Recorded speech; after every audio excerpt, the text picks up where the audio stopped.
Hi friends, ఇవాళ మనం blood క్యాన్సర్స్లో రెండో క్యాన్సర్ గురించి తెలుసుకుందాం. ఇంతకుముందు చెప్పినట్లుగానే బ్లడ్ క్యాన్సర్స్ అనేటి 3 రకాలు ఉంటాయి. 1 లుకేమియా, 2 లింఫోమా, 3 మల్టిపుల్ మైలోమా. ఈ లుకేమియాస్ గురించి మనం డిస్కస్ చేసినాం. ఇంతకుముందు వీడియోలో మనం డిస్కస్ చేసింది అక్యూట్ మైలాయిడ్ లుకేమియా గురించి. సేమ్ థింగ్, లుకేమియా అనేది 2 రకాలుగా ఉంటుంది. అక్యూట్ లుకేమియా కానీ క్రానిక్ లుకేమియా. అక్యూట్ లుకేమియా అనేది చాలా అగ్రెసివ్గా ఉంటుంది. క్రానిక్ లుకేమియా అనేది చాలా స్లోగా ఉంటుంది. అక్యూట్ లుకేమియాస్లో 2 రకాలు ఉంటాయి. ఒకటి ఏఎంఎల్, ఇంకొకటి ఏఎల్ఎల్. ఏఎంఎల్ గురించి మనం ఆల్రెడీ డిస్కస్ చేసినాం. ఇప్పుడు మనం ఏఎల్ఎల్ గురించి డిస్కస్ చేద్దాం. దీనికి కూడా సేమ్ లైక్ ఏఎంఎల్ లాగానే ఏఎల్ఎల్లో కూడా ఫస్ట్ స్టేజింగ్ అనేది ఉండదు. ఎందుకంటే సేమ్ బ్లడ్లో ఉంటుంది, బ్లడ్ అనేది బాడీ మొత్తం ఉంటుంది. దీనికి స్టేజింగ్ ఇవ్వడం అనేది కరెక్ట్ కాదు. కాకపోతే దీన్ని కూడా సేమ్ ఏఎంఎల్ లాగానే రిస్క్ గ్రూప్స్ కింద స్ట్రాటిఫై చేస్తాం. స్టాండర్డ్ రిస్క్ అని, ఇంటర్మీడియట్ రిస్క్ అని, లేదంటే హై రిస్క్ అని చెప్పేసి 3 రకాల గ్రూప్స్ కింద క్రియేట్ చేస్తాం. సో సేమ్ ఏఎంఎల్ లాగానే దీనికి కూడా డయాగ్నోసిస్కి మెయిన్గా బోన్ మ్యారో ఎగ్జామినేషన్ నుంచి లేదంటే పెరిఫరల్ బ్లడ్లో నుంచి ఫ్లోసైటోమెట్రీ అనే టెస్ట్ ద్వారా డిజీజ్ని కన్ఫర్మ్ చేస్తాం. దాని తర్వాత మాలిక్యులర్ స్టడీస్, సైటోజెనెటిక్స్, లేదంటే నెక్స్ట్ జనరేషన్ సీక్వెన్సింగ్, ఈ టెస్ట్ల ద్వారా దీన్ని రిస్క్ గ్రూప్స్ లాగా కన్వర్ట్ చేసుకుంటాం. ఏఎల్ఎల్లో మేనేజ్మెంట్ ఎలా ఉంటుంది అంటే టీఏఎల్ఎల్, బిఏఎల్ఎల్ అని చూసుకుంటాం. టీఏఎల్ఎల్ అనేది కొంచెం అగ్రెసివ్గా ఉంటుంది. మనం కూడా ట్రీట్మెంట్ పరంగా కొద్దిగా అగ్రెసివ్గా ఉంటాం.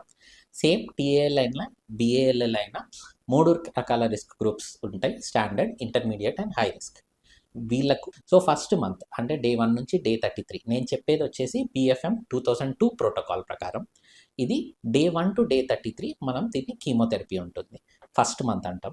దీని తర్వాత బోన్ మ్యారో ఎగ్జామినేషన్ చేసుకొని డిజీజ్ తగ్గిందా లేదా అని బోన్ మ్యారోలో కానీ ఎంఆర్డీలో కానీ తెలుసుకుంటాం. ఒకవేళ డిజీజ్ తగ్గినట్లయితే నెక్స్ట్ ఫర్దర్ ట్రీట్మెంట్ అనేది కన్సాలిడేషన్, మెయింటెనెన్స్ అని ఉంటుంది. స్టాండర్డ్ రిస్క్ అండ్ ఇంటర్మీడియట్ రిస్క్లో కన్సాలిడేషన్ అనేది ఒక 5 to 6 months వరకు ఇంజెక్షన్స్ ఉంటాయి కీమోథెరపీ రూపంలో. అదే హై రిస్క్లో ఒక 6 to 8 months high dose chemotherapy injections ఇస్తాం. అది అయిపోయిన తర్వాత నెక్స్ట్ మెయింటెనెన్స్ కింద కంప్లీట్గా 104 weeks వరకు, డయాగ్నోసిస్ తెలిసినప్పటి నుంచి 104 weeks వరకు కొన్ని ట్యాబ్లెట్స్ పెడతాం. ఓరల్గా ట్యాబ్లెట్స్ ఇస్తూ ఉంటాం. ఇది మెయింటెనెన్స్ థెరపీ అంటాం. ఈ మధ్య కాలంలో ఎప్పుడైనా డిజీజ్ మళ్ళీ తిరిగి వచ్చినా, లేకపోతే మళ్ళీ ప్రోగ్రెస్ అవుతున్నా ఇచ్చిన ట్రీట్మెంట్కి మనం ట్రీట్మెంట్ అనేది పేషెంట్ టు పేషెంట్ మార్చుకుంటూ వస్తాం. అండ్ ఒకవేళ ఎప్పుడు రిలాప్స్ అయినా కానీ పేషెంట్కి బోన్ మ్యారో ట్రాన్స్ప్లాంటేషన్ అడ్వైస్ చేస్తాం. మనం చేసిన సైటోజెనెటిక్స్ మాలిక్యులర్ స్టడీస్లో ఒకవేళ ఏమన్నా టార్గెటబుల్ ఏజెంట్స్ ఇవ్వగలిగితే ఆ టార్గెటబుల్ ఏజెంట్స్ కూడా కీమోథెరపీతో పాటు కలిపి ఇవ్వగలుగుతాం. ఇది చేసినా కానీ పేషెంట్ కోర్స్ అనేది స్టార్టింగ్ నుంచి అప్రాక్సిమేట్లీ 2 to 3 years అనే ట్రీట్మెంట్ కోర్స్ ఉంటుంది. ఈ ట్రీట్మెంట్ కోర్స్ అప్పుడు పేషెంట్కి ఇమ్యూనిటీ అనేది చాలా తక్కువ ఉంటుంది కాబట్టి ఇన్ఫెక్షన్స్ నుంచి ప్రివెంట్ చేసుకోగలగాలి. సేమ్ మనం ఏఎంఎల్ గురించి చెప్పినట్టే ఏఎల్ఎల్లో కూడా infections are the major reason for the problems. ఈ ఇన్ఫెక్షన్స్ రావడానికి సేమ్ కారణాలు ఏంటి? ఫుడ్, వాటర్, ఎయిర్ అండ్ మనం వాడే బట్టలు లేదంటే బెడ్షీట్స్. మెయిన్గా వీటి నుంచే ఇన్ఫెక్షన్స్ వస్తాయి. ఇవన్నీ మనం కంట్రోల్ చేసుకోగలిగితే, ఫుడ్ అనేది మనం వేడివేడిగా ఉన్న వంటకాలు తినడం వల్ల most of the bacteria and fungi దాంట్లోనే చచ్చిపోతుంది. సో అది హైజీనిక్గా ఉంటుంది అండ్ ప్రిడామినెంట్లీ ఇన్ఫెక్షన్స్ ఫుడ్ ద్వారా తగ్గుతాయి. వాటర్ అనేది మనం బాయిల్డ్ వాటర్ కుదిరితే, boiled water is very good. Boiled water మనకు దొరకనప్పుడు అట్లీస్ట్ స్టాండర్డ్ మినరల్ వాటర్ బాటిల్స్తో కూడా మేనేజ్ చేసుకోగలుగుతాం.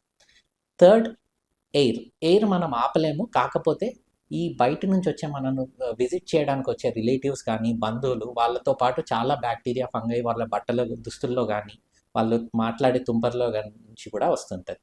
సో మనం విజిటర్స్ని అవాయిడ్ చేయగలిగితే మనకు వచ్చే ఇన్ఫెక్షన్స్ ఆల్మోస్ట్ 70 to 80% కంట్రోల్ చేసుకోవచ్చు. నెక్స్ట్ వచ్చేసి మనం వాడే దుస్తులు లేదా బెడ్షీట్, ఇవన్నీ కూడా రెగ్యులర్గా వాష్ చేసుకోగలిగితే, ఎండలో ఎండబెట్టి వాడుకోగలిగితే వాటి నుంచి కూడా వచ్చే ఇన్ఫెక్షన్స్ అనేది చాలా వరకు కంట్రోల్ చేయొచ్చు. సో ఎవ్రీడే మనం వాడే బట్టలు, bedsheet, pillow covers everything wash చేసుకొని కూర్చునే టేబుల్ అవన్నీ నీట్గా తుడుచుకుంటే దీని ద్వారా కూడా ఇన్ఫెక్షన్స్ అనేవి కంట్రోల్ అవుతాయి. ఇన్ఫెక్షన్స్ కంట్రోల్ అవుతే ద అవుట్కమ్స్ అనేవి చాలా బాగుంటాయి. పేషెంట్ రికవరీ ఫాస్ట్గా ఉంటుంది. ప్లేట్లెట్స్ కానీ బ్లడ్ రిక్వైర్మెంట్ కూడా చాలా తక్కువ ఉంటుంది.